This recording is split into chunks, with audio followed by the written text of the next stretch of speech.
Hey guys, it's Matt with CJ Off-Road here. Now in today's video, I'm going to be going over my 2020 Gladiator Rubicon and basically doing an employee spotlight. Now with this new series that we're creating, we're going to be highlighting cool vehicles that we both have here at our CJ Pony Parts property with all of the employees that work for us, and also spotlighting some of our customers' vehicles. Now with this one, normally I'd interview the person, but since it's my vehicle, I'm going to try and kind of interview myself. Now the first thing we're going to talk about today is why I did purchase a 2020 Gladiator Rubicon. You'll probably see little clips of this in other prior videos, but today will be a good reason for me to go through, talk about everything we've done to it to this point, why I bought it, what I enjoy about it, all the parts here I've purchased at CJ's and put on my vehicle, and then ultimately some things for you to think about if you're considering buying one of these vehicles. And you're not going to miss this one because we're going to go in depth on this Jeep and everything that I've done to it thus far, so stay tuned. Now I'm going on 10 Jeep vehicles, and the Jeep Gladiator was the most recent lineup addition that I've made to my garage.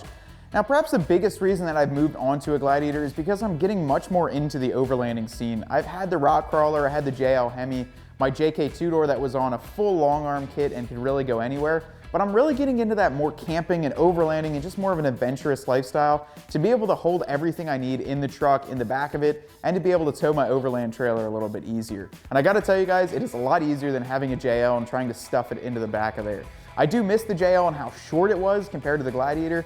When I'm going off-road or even on tighter trails, you almost have to take a 3-point turn to get the Gladiator around. But overall, the height, everything, the way that this is set up is perfect for me, and I would highly recommend checking out a Gladiator dealership.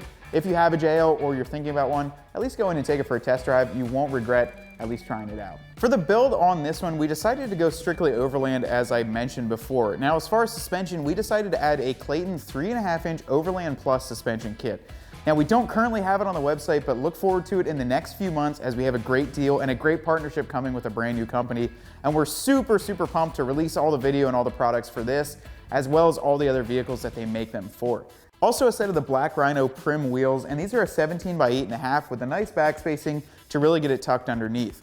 On the front end, we also added an ARB front bumper with Diode Dynamics SS3 fog lights right in the front there. Now those are the pros and they give me a ton of light, especially you can see how dirty my Jeep is in the snow. It is absolutely a must-have.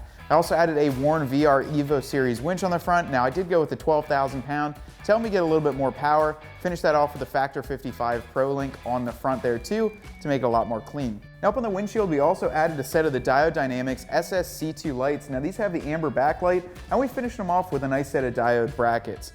As far as the rear end goes, we only added on a Putco tailgate LED light bar, and then it also just has the factory hitch in there. We do have a factory tonneau cover and some bigger plans for this Jeep, and we'll go over that next. Now, as far as plans for this rig, I do plan on, like I said, using it for overlanding, and on the bed, I'm not really sure on what I want to do next.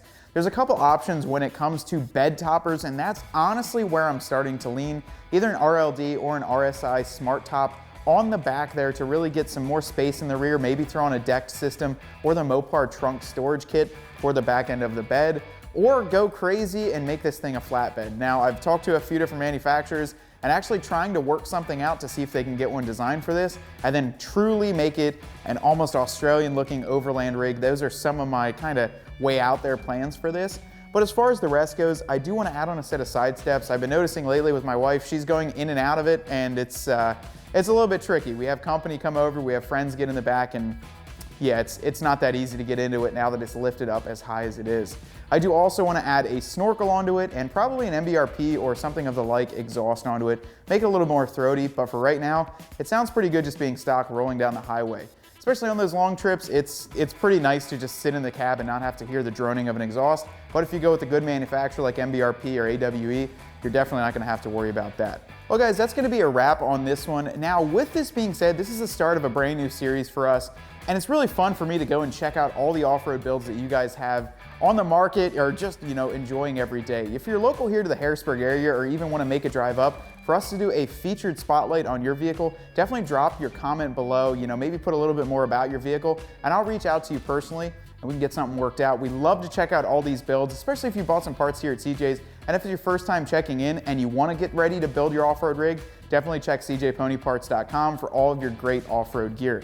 Now, until next time, guys, I hope you enjoyed this one, and this is just scratching the surface on this Gladiator. Definitely hit that subscribe button on the channel if you want to see more of this Jeep. Until next time, guys, I hope you're staying safe, staying home, and I'll see you out on the trail.